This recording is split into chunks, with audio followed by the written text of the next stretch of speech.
we were in the building last night, you and I, Noodles. You were on the panel last night for that game. The Leafs losing 6-4. It's going to happen. The Leafs had no jump. Edmonton was much better. They were more tenacious. They were more dogging on pucks, and their best players showed up, and so we're not losing. Yeah. But the storyline within the game was the Freddie Andersen pull, which I was surprised when it happened. It was 3-0. You know what, though? I'll say this. Sheldon Keefe was coaching last night. He was trying everything. That team, the Leafs just didn't have it.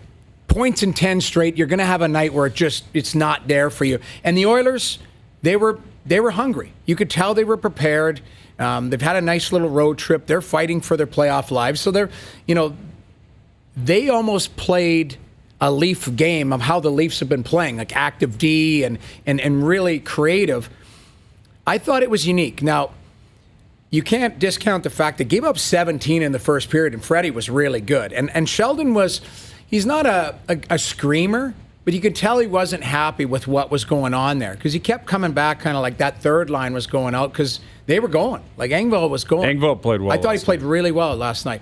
So, two quick ones. I don't know if I said it on the broadcast. I may have said it in the back call, but I said it wouldn't surprise me if it was one shift off and put him back in to kind of jolt the team. But that didn't happen. Right away, the Leafs responded, and I said, you know what, they're going to ride with Hutch. Hutch made a big save in tight. I can't remember on who.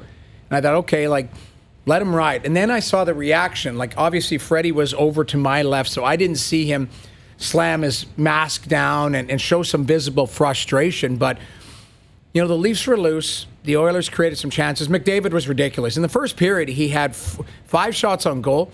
4 were from the inner slot. He was dancing last night, and unfortunately, that matchup, you had Marincin and Hall out there against. Well, that's the thing. Keefe decided. Now, I think that says something about how he feels about Riley and Barry. Right. And Morgan Riley got on. We know the one shift he was out there for. Right. And it got ugly.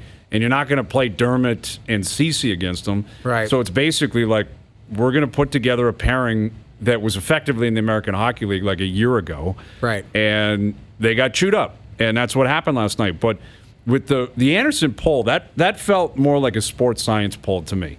That's the first time I had thought of it because Oilers had 17 shots, 33 attempts in the first period. Right. Sheldon Keefe said after the game, it was almost as if he had played a full game. That was it, yeah. And that's shot attempts. That's traffic, everything involved. All that kind of stuff. Yeah. And they played Hutchinson on Saturday night. Wasn't a back-to-back. They hadn't played since Wednesday. And that felt like a sports science poll.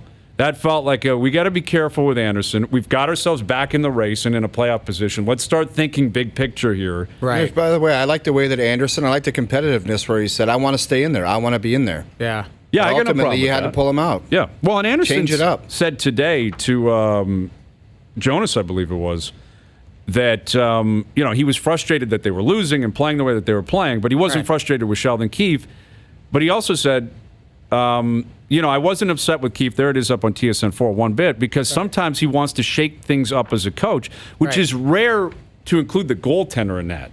It's one thing the 18 skaters or whatever, but and changing lines and all that, but messing with a goalie is a little bit different. Thing is, though, even Keefe apparently yelled, I'm not going to subject him to this. You guys aren't playing for him. Which is what he said post-game. He said, I'm not going to put him in that position. Yeah.